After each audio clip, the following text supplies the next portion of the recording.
Guys, what's up? Day 91, last day before the test. I'm going to give you two sample problems, one calculator, one no calculator. And within these two sample problems, I hope to hit all the different types of problems that you could see tomorrow. Okay? So here's the first one. This one's going to be a calculator problem. I didn't write that on there, but this is a calculator problem. Here's what it says. Region R is bounded by f of x equals 2 plus x plus e to the x squared minus 5, and g of x, which is negative quantity x minus 2 squared plus 7. So there's our region. The first question that I'm going to ask you is to find the area of R. So question 1 is,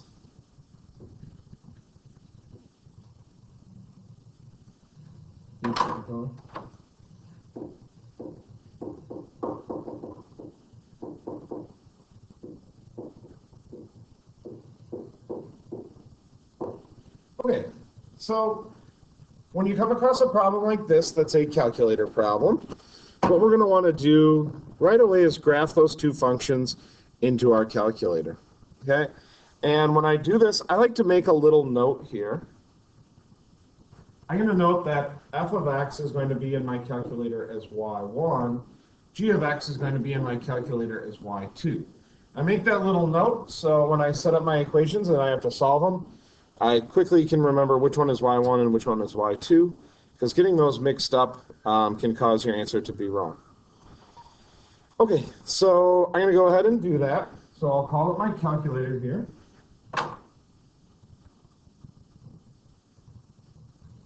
So I'm going to go to my graph, delete what's in there. So y1, I'm going to type in the function 2 plus x plus e to the x squared minus 5. Okay. Now the key here is when you type this in, make sure you type it in correctly. If you type it in incorrectly, then all your answers are going to be wrong throughout the whole problem. Okay, so we definitely don't want to do that. The other function I need to type in is negative parenthesis x minus 2 quantity squared plus 7. Okay, and since I had a graph, I could tell that the graph is in the first quadrant. So I'm going to go to my window here, and I'm going to definitely not go 0 to 300. I'll go, I don't know, 0 to 5 maybe, and 0 to 5. And I'll see what this thing looks like. Uh-oh, what's going on here?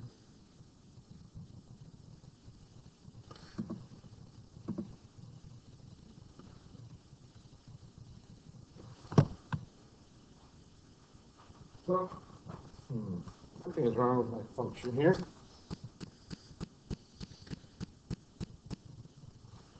Oh, it was x squared minus 5x, my bad. Classic example of why you want to make sure the graph that your calculator creates looks like the graph that was provided for you. Now let's try that again.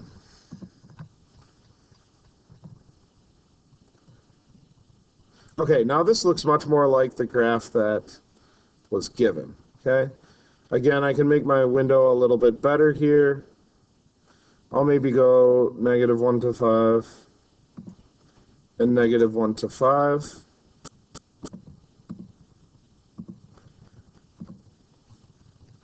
To kind of make it look more like what was on the function. Oh, I guess I need to go a little bit higher than 5. Let's maybe go up to 10.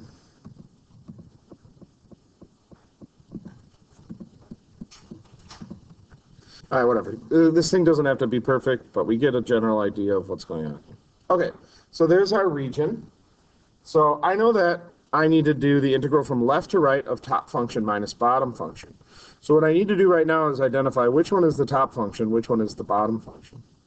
that negative x squared, right? And you can find that by if you just trace, right? This is y1. Y1 was my f of x.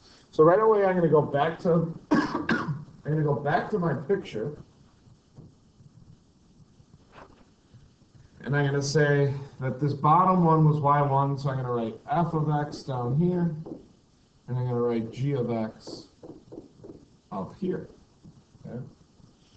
That's an important step to make sure you know which one is top, which one is bottom. Okay, the next thing is, since I'm doing the integral from left to right of top minus bottom, I need to figure out what my intercepts are. Now, from this picture, this really looks like they intercept at 0, 3. Okay, you can confirm that by plugging in 0, and you'll see that this would be 2 plus 0 plus 1. Sorry, that should say 5. Let me annotate that real quick.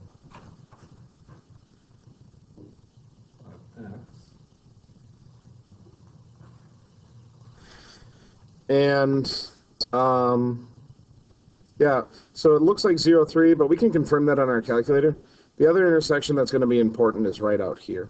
So let's go ahead and I'm just going to show you how to quickly find those two things. Let's do second calc intersect. I just want to confirm that that first intersection is at 0, 3. That's what it looks like, but I just want to make darn sure before I go any farther. Yep, and again, this doesn't say 0, but this means 0, right?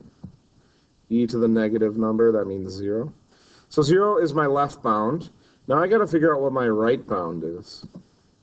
So I'm going to do second trace, intersect again. Now I just got to arrow my way closer to the second intersection point, which does not appear to be a nice number. That's okay, our calculators can handle that. Okay, and here is our x coordinate of our intersection for our right bound. Okay, so what I want to do is I want to write that number down. So go ahead and write down in your notes intersection x equals 3.30175771. And then I usually call that letter A. Okay. I'm also going to store that on my calculator right now. I'm going to store that. By the way, if you ever hit store and it's not saying answer store, that can happen. Just go back and force the calculator to say answer by hitting second, the negative button. And we'll store it as the letter A. And just make sure that that number matches, okay, which it does. But you don't just need to do that on your calculator, you also need to do it in the scoring region of the test. So I'm going to say intersection. Intersection. X equals 3.30175771 equals little a. Now I can use little a for the rest of the test, which makes it a lot easier to write things down. Okay. Now I'm almost ready to solve this. I just have to come up with the integral. Okay. The integral is going to be the integral from left to right of top function minus bottom function. So our integral will be the integral from 0 to a of my top function. My top function is g of x minus my bottom function f of x dx. Now, I highly advise you to write g of x and f of x rather than this whole thing and this whole thing. Okay? It's much easier to just write g of x and f of x rather than, 2 plus x plus e to the x squared minus 5x, right? Take the nice route there. Now I just have to go to my calculator, and I'm going to make my calculator actually do this definite integral here. Just remembering that g in my calculator is y2, f in my calculator is y1. So let's go back. Once I got that a stored right here, I'll hit math 9 to call it my integral. I'll go 0 to a of g, which is y2, minus f, which is y1. Alpha trace calls up those y variables, dx. And it spits out this answer. Now, this is the one that we can either round or truncate. So you can put 7.430 or 7.431 would be acceptable answers.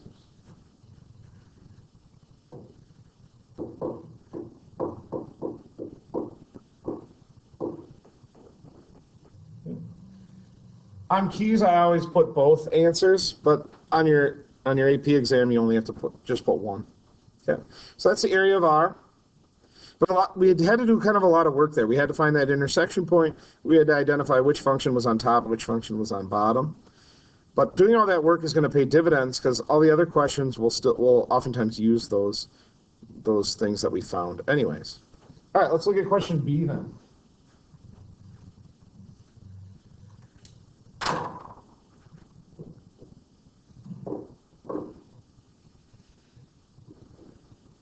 R is rotated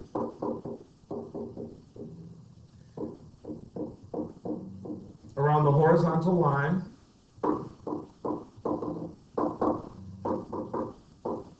y equals -3.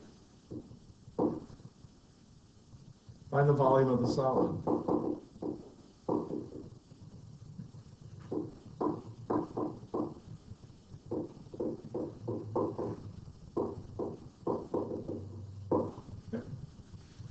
So when we do this, we're rotating around a horizontal line. So when we think about this, I like to think about, okay, is this line above or below my region?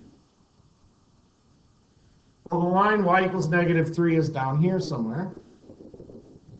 Okay. So again, imagine that R being rotated towards you and going around, making a circle around that line y equals -3. Well, for any of these rotated ones, if it's a washer method, our answer is pi integral left to right of big R squared minus little r squared. But what we have to do now is figure out an equation for big R and little r. So the big radius will be this distance. Okay? Well, this distance right here is the distance g of x. Okay? G of x always tells you the distance between the x-axis and the function.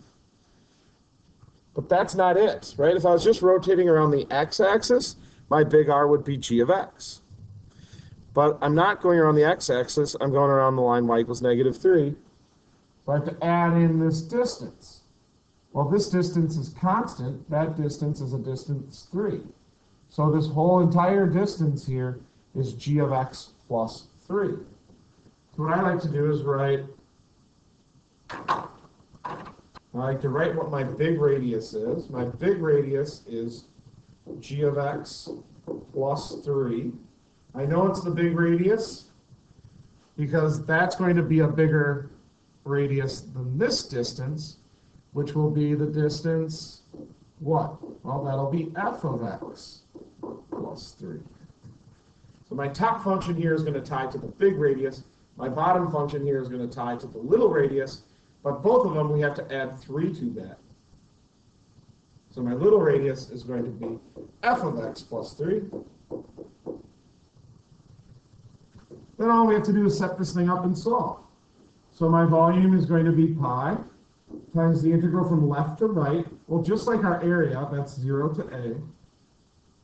Our big radius is going to be g of x plus 3. But I have to do big radius squared minus little radius, f of x plus 3 squared. And the whole thing is dx. Okay. So now I just need to carefully put that into my calculator to get the right answer. I'll show you how we do that. So I put my pi first, so it's pi, math 9. Integral, once again, is 0 to a. And I have to do my big radius squared, so I got to open with a parenthesis. My big radius is g, which is y2, plus 3. That quantity is being squared, minus the other quantity squared, which is y1, plus 3 quantity squared. Make sure everything looks good. I think it does. Dx.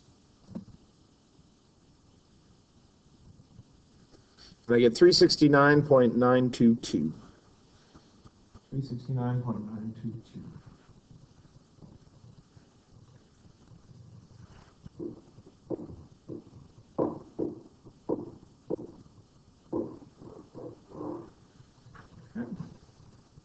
So that's how we revolve around an axis. Another type of problem is a cross-section. So C will say R is the base of a solid whose cross-sections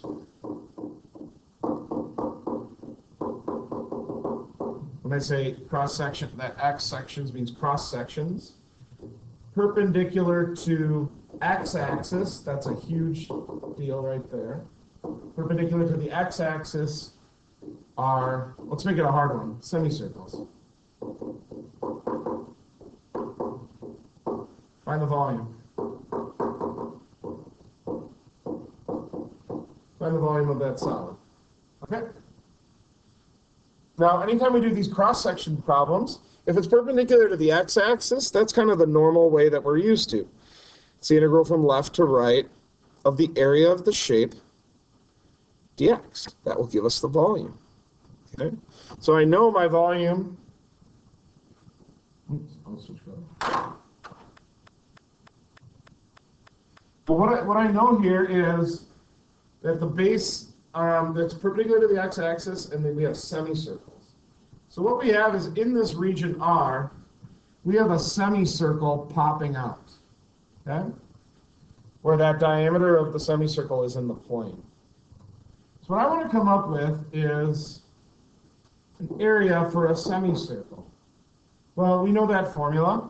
A whole circle is pi r squared, so a semicircle would be half pi r squared. Half pi being a constant that we're going to be able to throw out front. What we need to consider here then is, okay, this right here, what is that length? Well, the length between the two functions is always top function minus bottom function. That length right there is g of x minus f of x. Yeah, we can always just subtract the two functions to get that distance. The problem is, what makes this hard, is g of x minus f of x is the diameter of the semicircle, not the radius. The radius then would always be half of the diameter. So the radius of this thing is going to be half of g of x minus f of x. So I'm just going to integrate the area dx and I'll be done. I'm going to throw this half pi out front. I got to keep my radius squared inside of the integral. So it's going to look like this. Volume equals half pi goes up front. My integral is still 0 to a. But now I have to do g of x minus f of x over 2. There's my r. Now my radius is squared dx. And that's what I'm going to have to put into my calculator. Okay. So watch when I do that. So now I have half pi, math 9, integral from 0 to a of, I'm going to do a parenthesis, we'll use my fraction bar, and I've got y2 minus y1 over 2 quantity squared dx. And hopefully that looks exactly like what I wrote down, except instead of y2 and y1, I have g of x and f of x. I hit enter and let this baby crank out, and I get 7.690.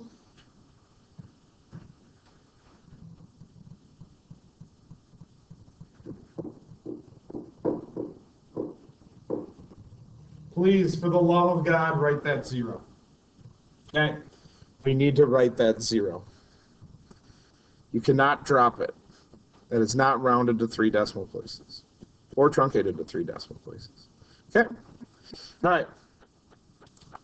The last example is a no calculator. So here's the graph I have.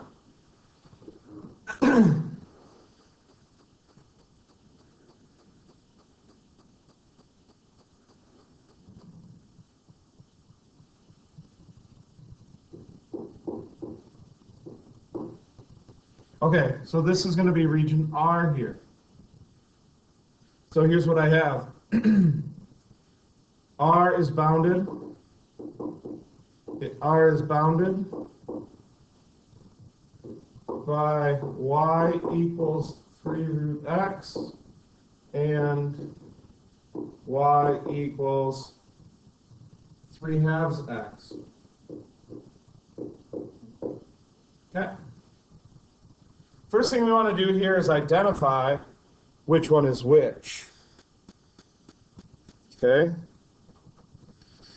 Well, 3/2 x is linear. 3 root x will be curved. So that's enough to tell us that this top function is y equals 3 root x.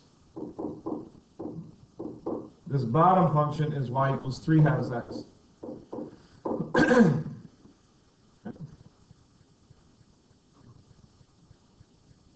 Question A.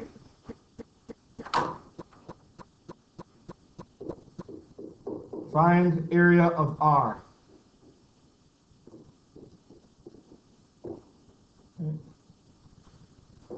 Well, the area of R, the easy way to do this will be the integral from left to right of top minus bottom. What's hard here is I have to actually crank out this integral by hand. So here's what it's going to look like. I'm going to integrate from left to right. Well, I know that this starts at 0 and ends at 4. So it's the integral from 0 to 4 of the top function, 3 root x. Notice how I changed that to 3x to the half, minus 3/2 x dx. Even if you totally forgot how to do definite integrals, you can get the point on the test by writing this. Now we got to go ahead and solve this thing.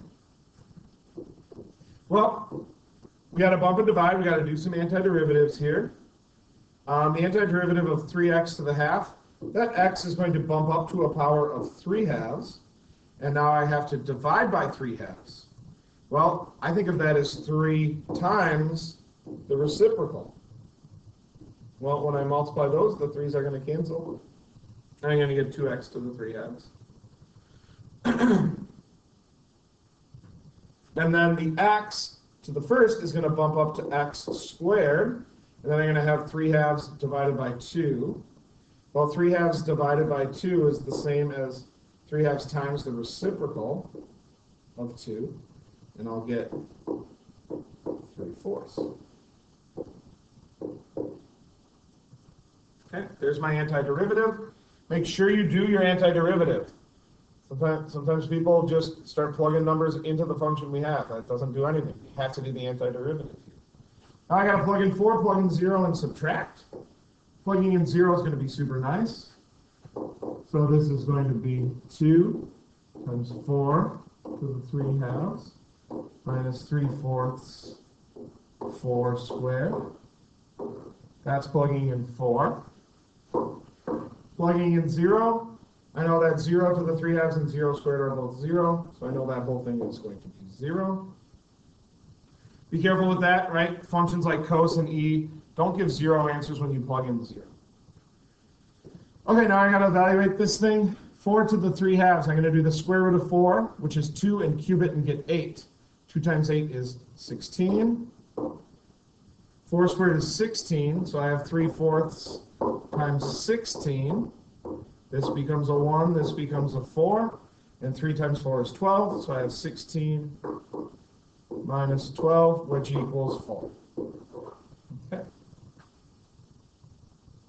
Good. The next question, I'm running out of time here, so I'm going to do this thing revolved around the y-axis.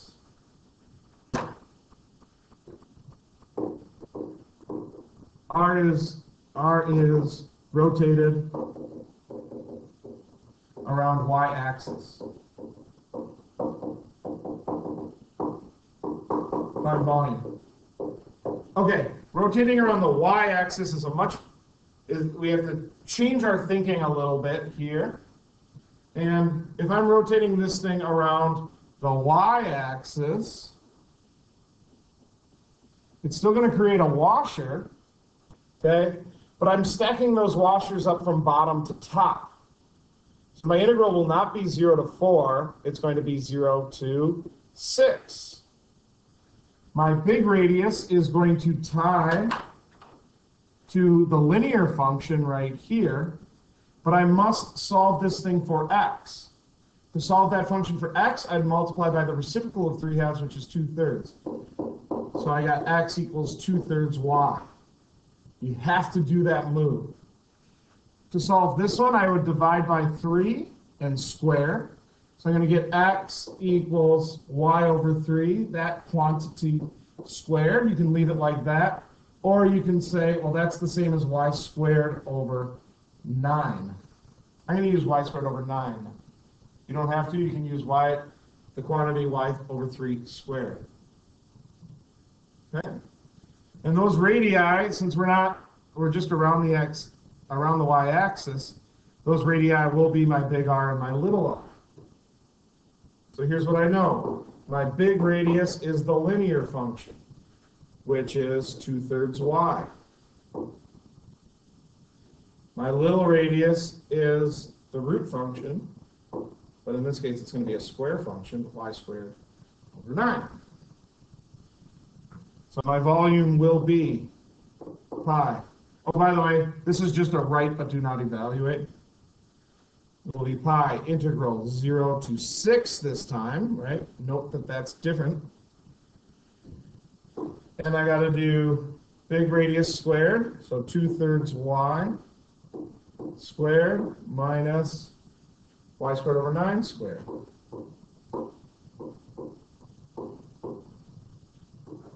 And instead of doing dx, this is dy. Okay? The very last thing, if I asked you for cross sections, let's say cross sections perpendicular to y-axis are squares. Right, but do not evaluate for the volume. Okay? I'm rushing here because we're running out of time. So our cross sections this time are perpendicular to the y-axis. Right? So here's our square that's popping out. We're going to stack these squares up from bottom to top. So once again, perpendicular to the y-axis, our integral is going to go 0 to 6.